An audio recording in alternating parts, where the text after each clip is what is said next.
You're listening to the Journey Podcast. Are you ready to explore the frontiers of energy medicine and well-being? Listen to today's episode for a fascinating conversation on Biofield Tuning and its unique approach to vibrational healing. Hi, I'm Petra Brunbauer, and with decades of experience with sadness, pain, anxiety, and stress, I finally figured out how to leave all that behind.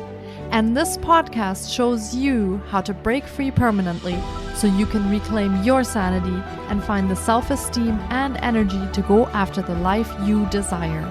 With real talk about mental health, holistic healing, and the tough journey of coming out the other end. This is the Journey Podcast. Welcome to today's episode. Biofield Tuning is a cutting-edge approach to sound healing that aims to balance the body's energy systems and promote optimal health and well-being. In this episode, our guest shares her expertise on this fascinating modality, providing insights into the principles and techniques used in Biofield Tuning. Through a short sound healing demonstration, today's guest offers a glimpse into the power of Biofield Tuning and its potential for promoting greater physical, mental, and emotional balance. We explore the science behind sound healing, including the principles of resonance and entrainment, and discuss the benefits of incorporating this modality into your own self-care and wellness routine. Holly Copeland's passion lies in helping people discover what it means to step into the flow with life and live in joy and well-being while healing their physical bodies. She offers vibrational sound healing sessions and coaching to facilitate physical and emotional healing for greater vitality and well-being. Holly's background weaves certified training in the healing modalities of Reiki and Biofield Tuning with human potential coaching and meditation.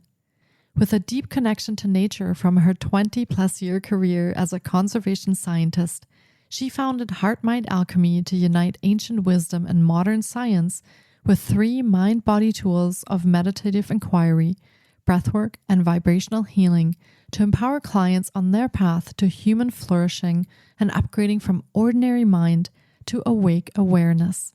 She guides people out on the muddy waters of the thinking mind to live and flow joyfully and effortlessly from their own inner compass and stable ground of being. Here is my interview with Holly Copeland.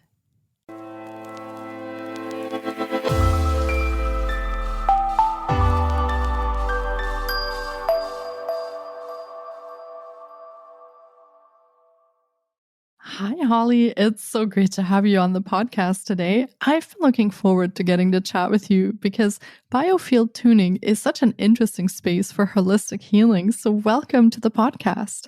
Thanks so much, Petra. I'm super excited to be here and share about Biofield Tuning and all the different healing modalities I'm sure we'll touch on today. Yeah, that sounds fantastic. Do you want to share a little bit about yourself and your own story and how you came to do this work? Yeah, sure. I'd be happy to.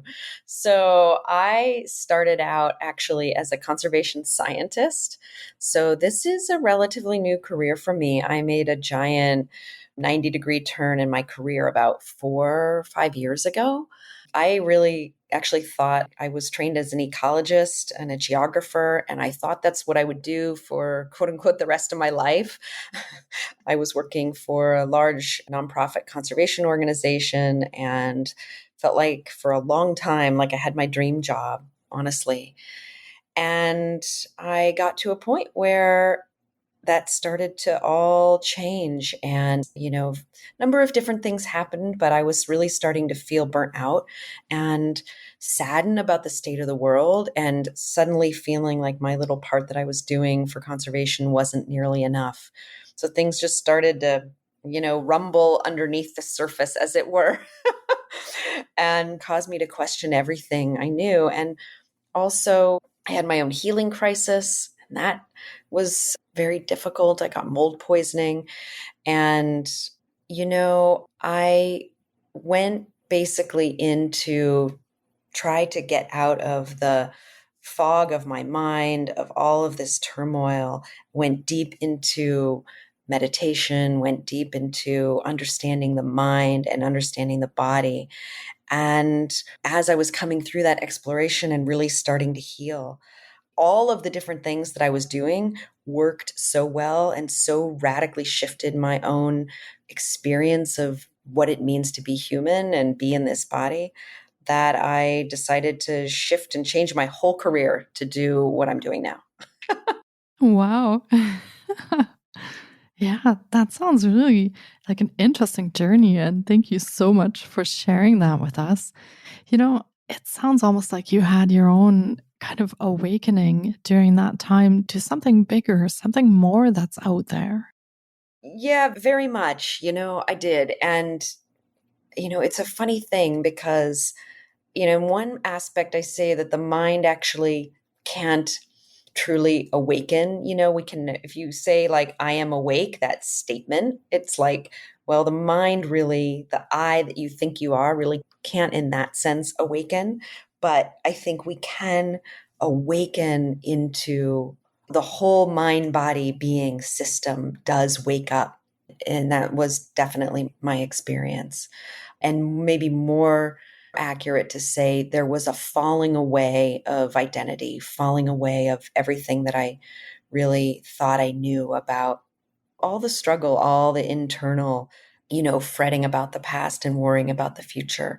And all of that, in a sense, relaxed into a much more easeful, relaxful way of being. And I think people would call that waking up. It was, yeah. Mhm. I'm pausing almost because there's a speechlessness that I feel now that it's hard to describe. It's hard to describe just how radical the shift was that has occurred over the last 4 or 5 years for me. Yeah, I can tell by your voice that it still has an impact today when you think about that. Yeah. Very much, yeah. Now, when you say that it was almost like a falling away of an identity, did you find something underneath that when that older part or the part that you no longer needed or wanted fell away? Did you discover something different under there? Yeah, very much. And what I would say is that in the old way of being, it felt very much like there was always like a problem to solve, as though life, just every single aspect of this experience of being human, as though just moving from moment to moment to moment, like there's a problem that you have to solve in order to kind of find that okayness. And the falling away felt to me like, I'll give you an example. Like, I had this one morning where I was out for a run and I was, I do a lot of contemplation running.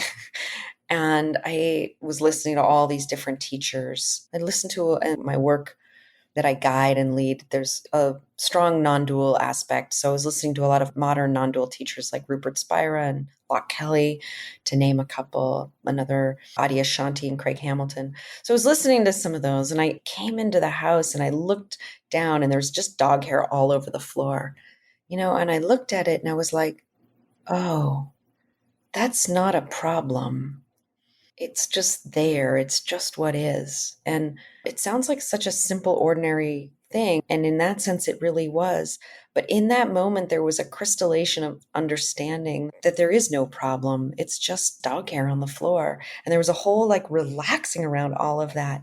And from that relaxing, there was just this like immense freedom arose in that moment and has continued to unfold in my experience, where just the more I relax and let go of the so-called problem, the more life opens and presents itself as a moment to moment discovery, an aliveness, a sense of being that's truly free and expansive and filled with potential and also filled with wholeness. Like, that sense of lack, that sense of like, I've got to get this to be okay, really started to fall away from me.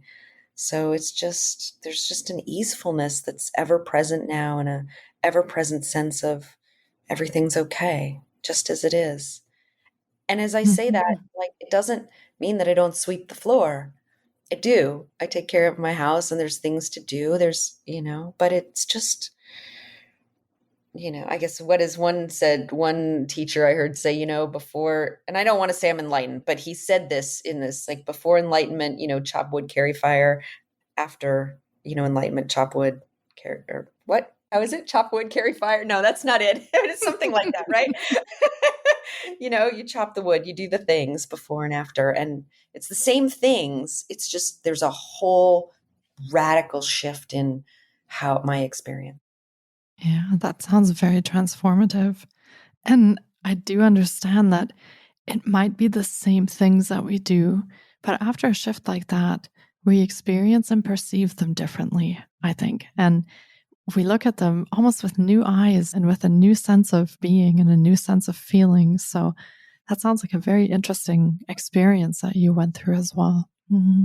Yeah, and yeah, I'm remembering now, it's chop wood, carry water.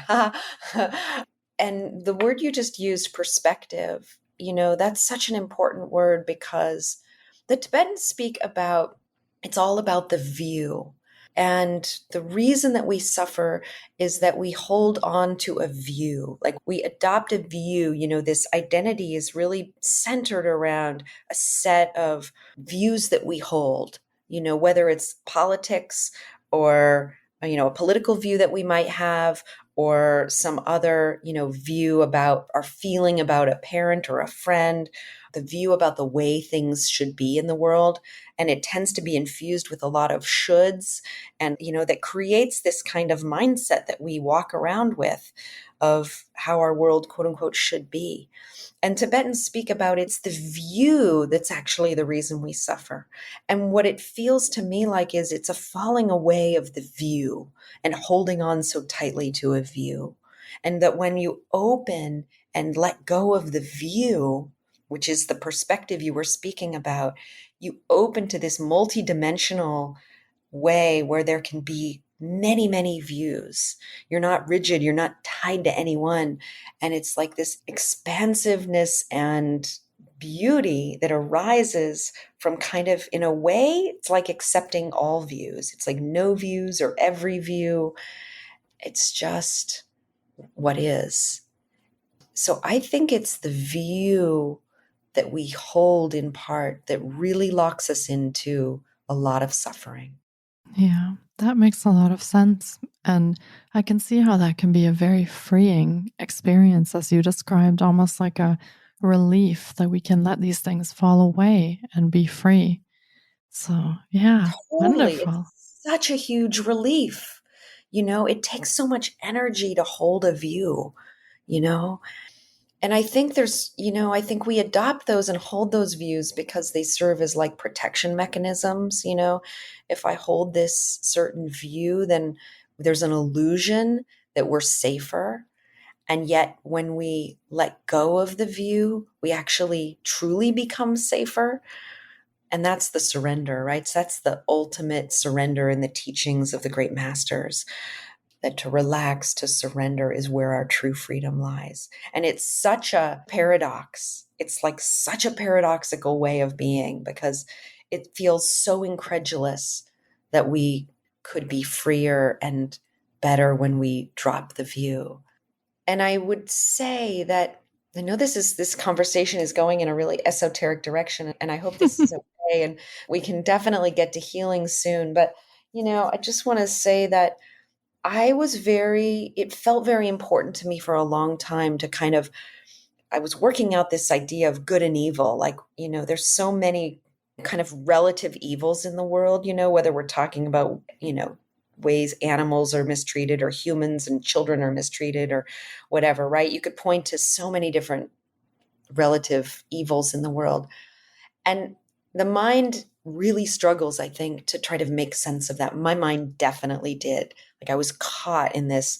Well, what do you mean? How could I not hold a view that such and such thing isn't evil? Like, of course, cutting off elephants' tusks and leaving them to die is evil, right? Like in the relative world, that's evil. And I think we have to relax to kind of let the mind kind of hold that, like, yeah, right, those things are there and we repulse against them. But when we kind of start to feel the repulsion and feel that within us and just start to comfort it and nourish our own, like with a deeply compassionate heart, like nourish how much we care, then in that deep heartfelt nourishment of our own heart and our own kind of sense of wishing the way things were, like we actually in there can start to find the compassion, and then we surrender into a kind of love of our own being and the universe. And in that is the letting go that we seek. Yeah, that's so beautifully said. And I think so relevant for today's time, with everything that goes on in the world and the things that people are anxious about and scared of at the moment that often we don't know how to deal with. And as you said, that kind of nourishing, the self compassion, the caring, and just letting ourselves be sort of enveloped in that love and feel that and go from there. I think that can bring a lot of healing, as we said before, and it can affect us on all levels to make our lives better and more balanced. So I do think that's a really important point that you made. Yeah, I think exactly. And that's the healing that we seek for ourselves, for our loved ones, for the world.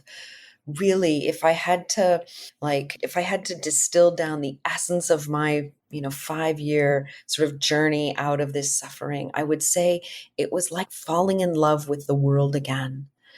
Because truly, and then myself, but it was falling in love with myself and the world at the same time in this one beautiful mix.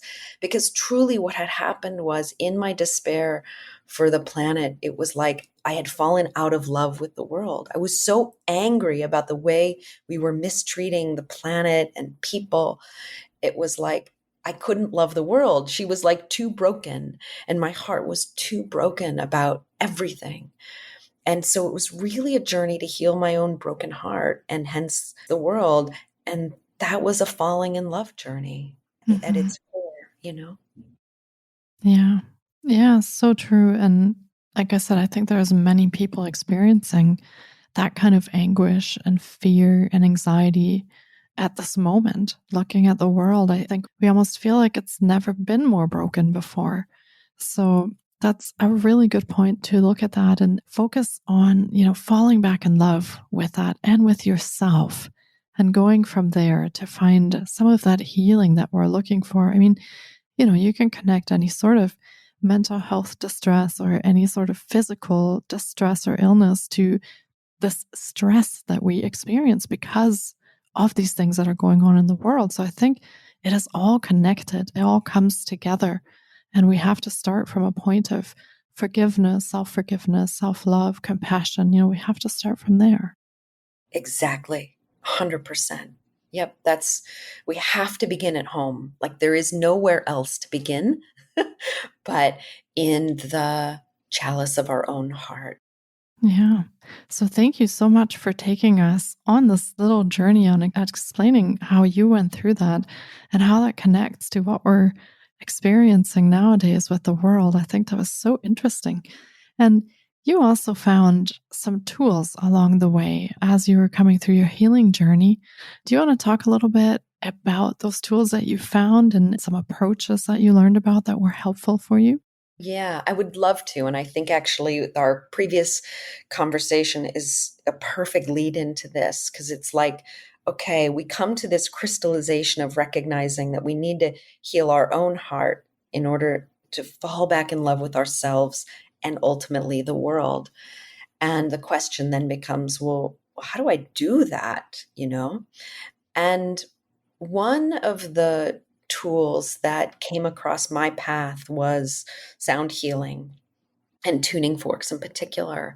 And so this starts to come into the vibrational nature of our being. And so I sort of will lead off by saying that in my understanding, in my experience, and this is, of course, not mine, but from everything that I've learned, we are, right, vibrational beings. We are energy. The universe is energy, and our bodies are made of energy, subtle energy.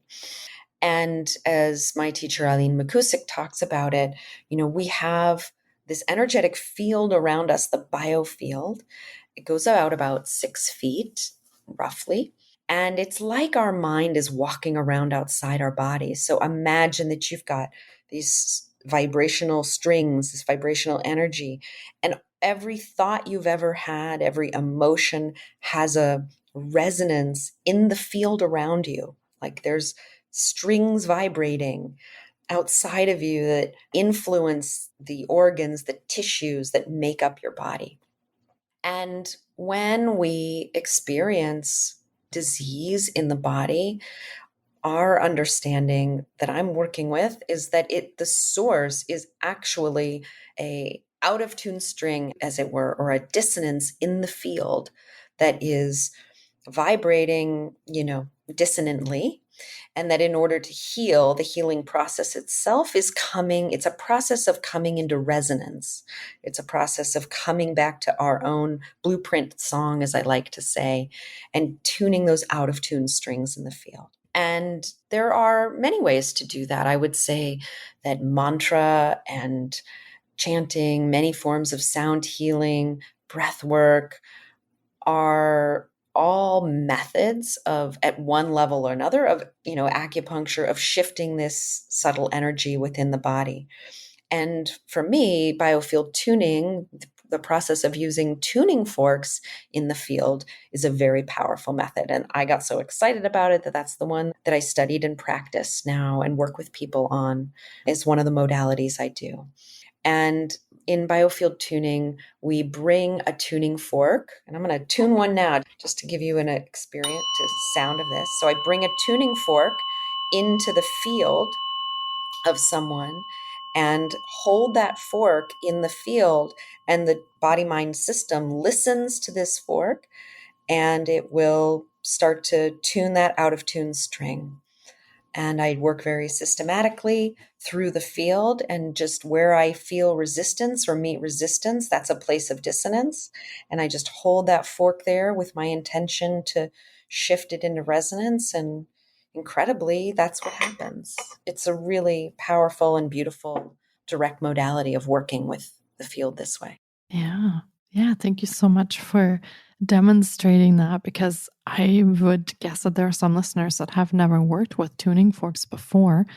And I can assure everyone that it works just fine over distance as well. You've worked a lot online with the tuning forks as well. So it has a same really great effect, even if you're listening on this podcast now. So do you want to maybe do a couple of demonstrations of the tuning forks? Do you have some more there with you? Yeah, I would love to do that. Absolutely. Amazing. Yeah. Yeah. So we'll do a little, so our bodies, I'm just going to describe, we have this biofield, and then in the shape of it's like a torus field. All electromagnetic bodies have a torus field, including the earth and animals. Every electromagnetic body does. And we have a sun star, which is a chakra or an energy center above our heads. And we have an earth star or earth energy center below our feet. And then we have this central channel with the chakras, the energy centers moving up through the body. And so what I'm going to do is I'm going to tune into the earth star, and I'm going to tune that up for everybody listening, and then tune the sun star, and then connect the two. So we're going to kind of charge up your field, as it were, and release anything that kind of might be blocking energy from moving up through that central channel in a little, 5 to 10 minute demonstration. How does that sound? That sounds amazing. And it sounds like we're going to get a huge benefit of you loving to practice the tuning forks. So I'm all up for it. All right. Great. Excellent. Excellent. And we'll just see what also comes through. So, if you're listening right now and you're moving, you may want to, stop and pause, or lay down is another thing to do, to receive, or come back to this later when you can relax. But you can also just listen to it if somebody's on a walk or something like that. Just bring the intention to be receiving this. Okay. And I'm just going to invite in all of angelic guides and angel beings, but everybody that's listening now or will ever listen. So we're just bringing in a lot of healing support for this work. And just invite everybody to close your eyes and take a few long and slow breaths into your belly. Just connecting with the body. and really letting yourself land here.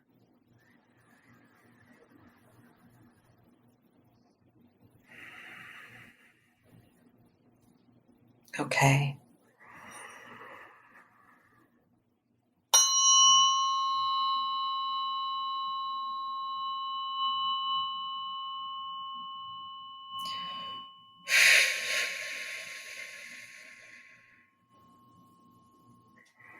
And it's a good idea as we do this clearing to keep breathing, and especially breathe down through your feet into the space below your feet.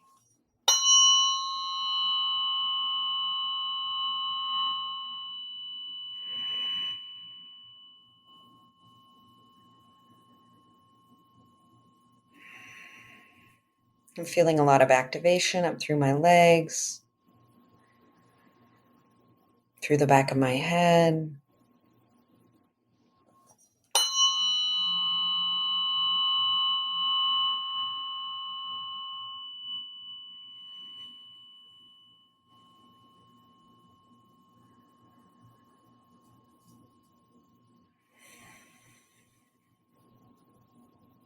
So I'm especially feeling this up below, up the upper spine, behind the back heart.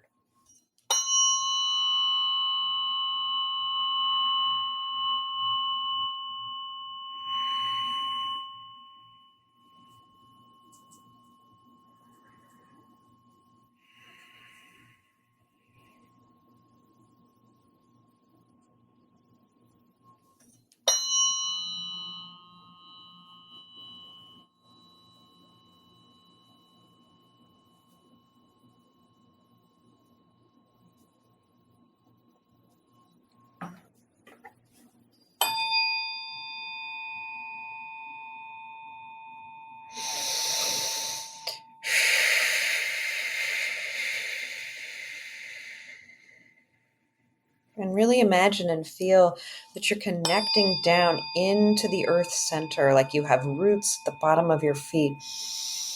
And they go deep down into the earth, connecting to the crystalline core.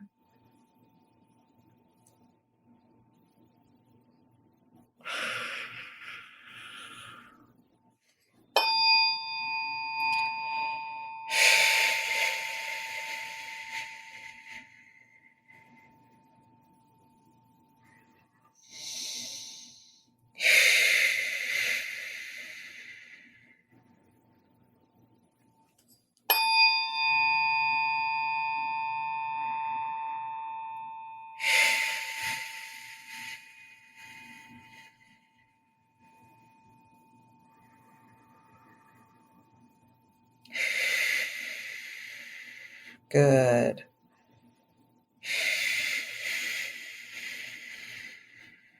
And as we're connecting here, I feel my head opening up and lightening.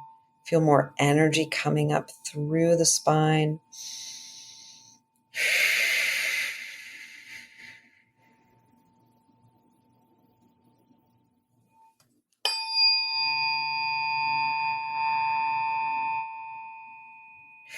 It does feel like there's some sluggishness here in the Earth star that we're clearing out.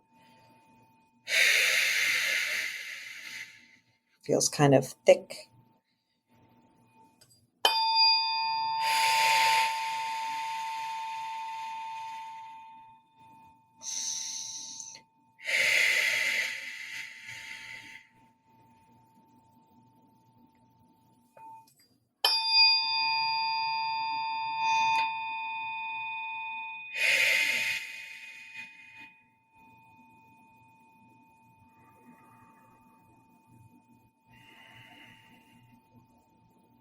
And as we clear it out, it wakes up that pathway, that channel, for the energy to flow freely through us.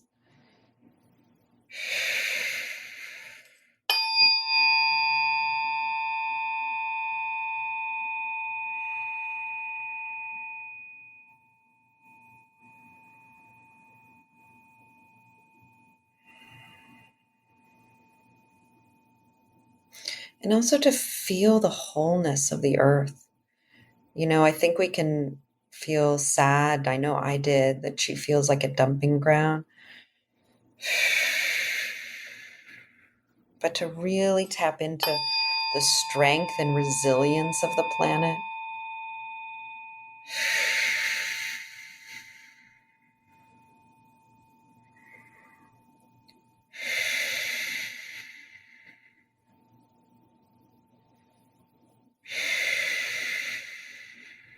I certainly feel like I'm tapped into that right now. This wholeness that can't be extinguished, it's so bigger than any human being or humanity in general, this earth energy. So really feeling and connecting to the life force and the power of her. Okay, and then we're going to send that energy up through the central channel. I'm doing that right now.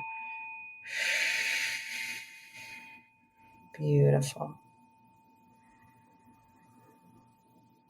So she's nourishing your whole body. So imagine like you're standing in a pool of golden light, and just like a tree would source nutrients from the earth, that you feel that nectar, like nectar coming up from the earth to enliven and nourish your whole body.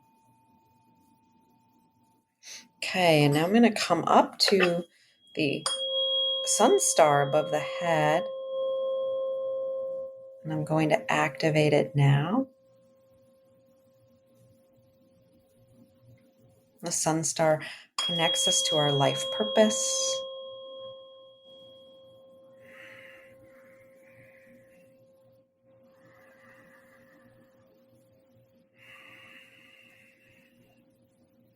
The strength of sunlight from above, and imagine that this sunlight and this nourishing energy from above is coming down through the top of your head, washing down through your head, your throat, your heart, your belly, just flooding your insides with sunlight and strengthening you from above.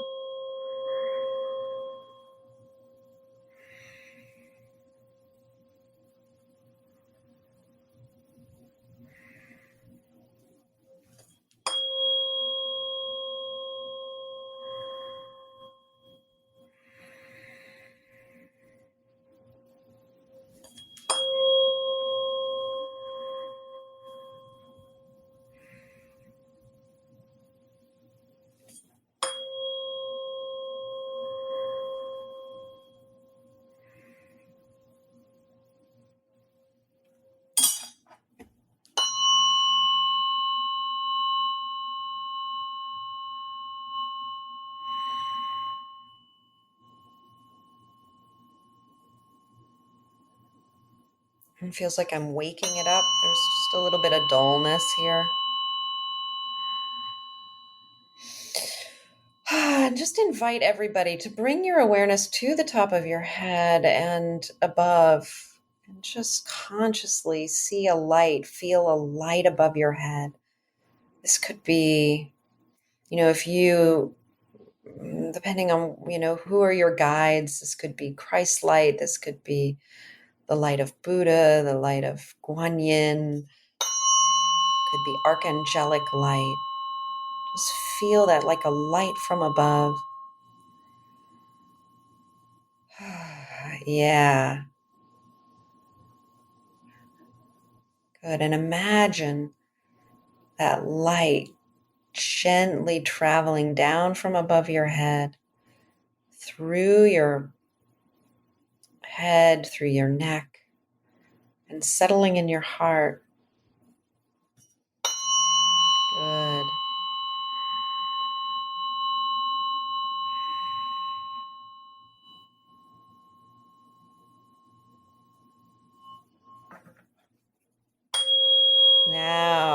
Now that now that 528 fork is nice and bright. Good job, everyone. And then I'm going to do a last few activations. There's 144 strand strands twisted around in this torus field, and I'm just activating them right now.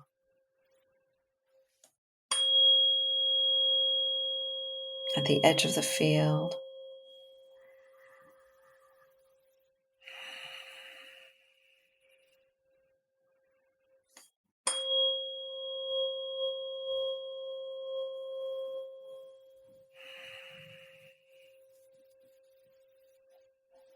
Good, beautiful. Well done, everyone. Thank you so much. I hope you feel activated, maybe feel more energy flowing, maybe feel a little lighter. Just see what's true. Can be quite subtle work. So really, as you tune in, I hope everybody was tuning into this subtle dimensions, this subtle energy field that operates in and around the body.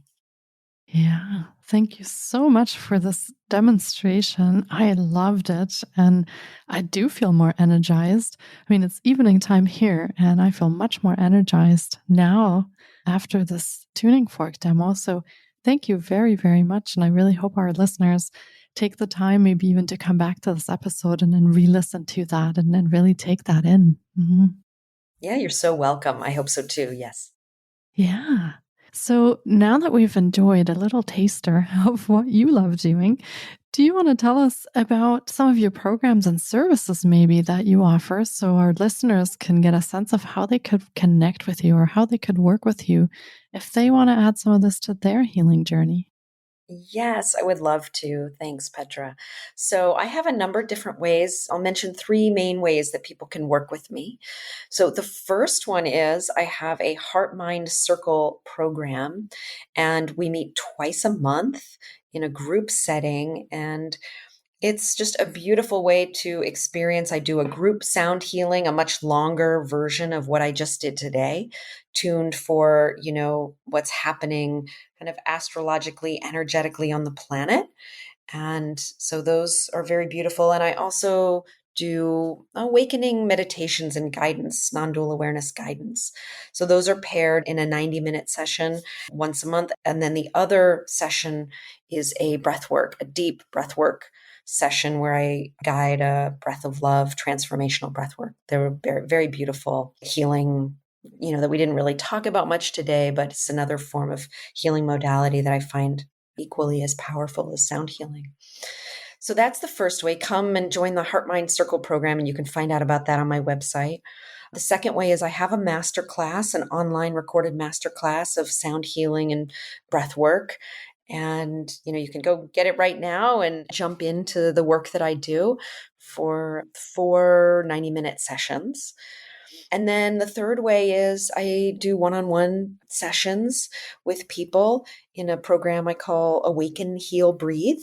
And in that work, it's my own blend of coaching and sound healing and breath work in a very personal, working with what's present for people and helping guide people. Really, my passion is to help people come into a place of greater ease, effortless flow of life, to kind of experience, and point them towards what I described today in my own journey, and help people make that shift into what I kind of call unshakable you, how to help people land in this place of unshakability and resilience with all of life, where life can really flow in an effortless way, because it wasn't meant to be hard. We weren't meant to suffer in the way we do.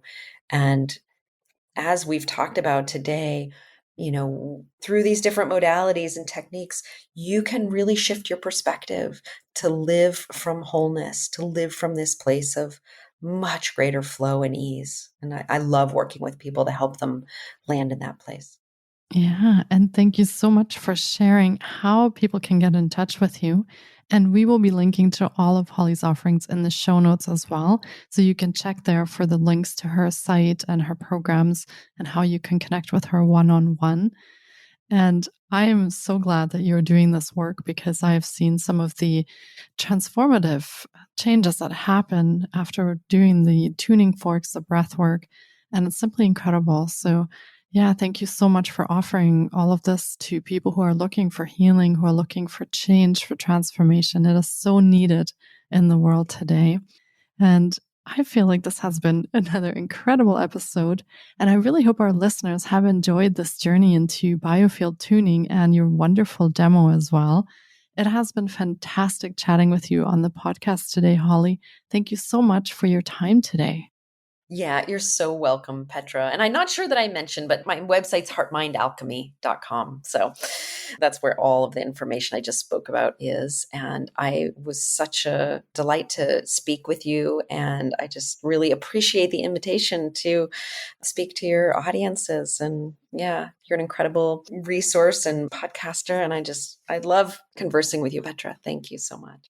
Yes, ditto. And right back at you. I hope we do get to do another episode, maybe on breathwork. That would be really great as well. So I would love that. Absolutely.